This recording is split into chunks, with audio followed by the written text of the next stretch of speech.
So I'm here outside and it's a beautiful day, it's sunny. I have a lot of nature, beautiful nature, Norwegian nature around me.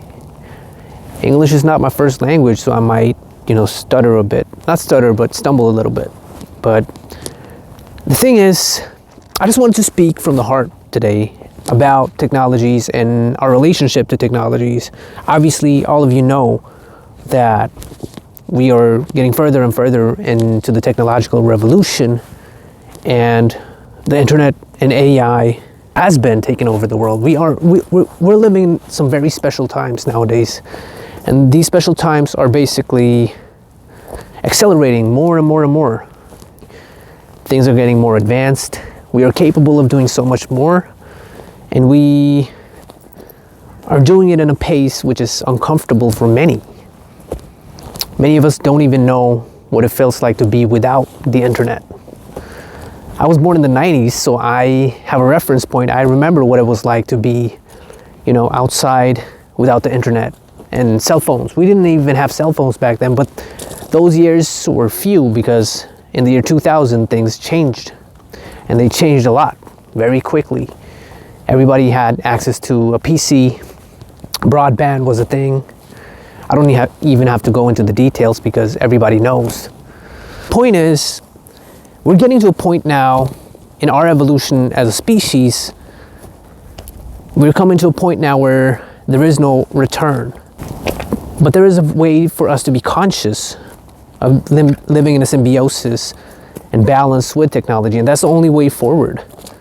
We can't afford to be addicted and consumed by our technologies anymore because there is no buffer.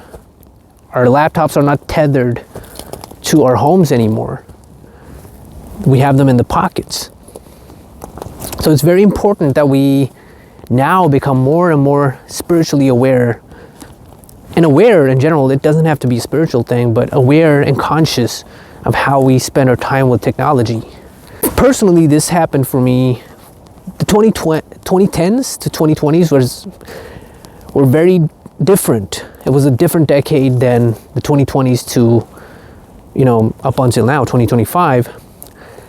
Both because the intensity of everything has increased. I believe there's a spiritual revolution going on, and we have to kind of become more and more aware and master life on Earth. But also because, we live in a time, as I said, where you can't afford to not be in balance. And that's what this channel is about. To be spiritually balanced with our technologies. I used to be very addicted to the internet. That was my default place to be all the time. YouTube was where I was all the time. Not as a producer and a creative, but as a consumer.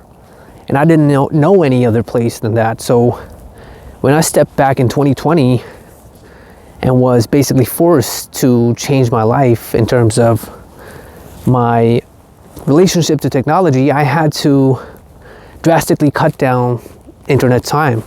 So practically that looks like, going down from 35 hours a week or 40 hours. I think it's even more than that, 70 hours a week for some high schoolers at least.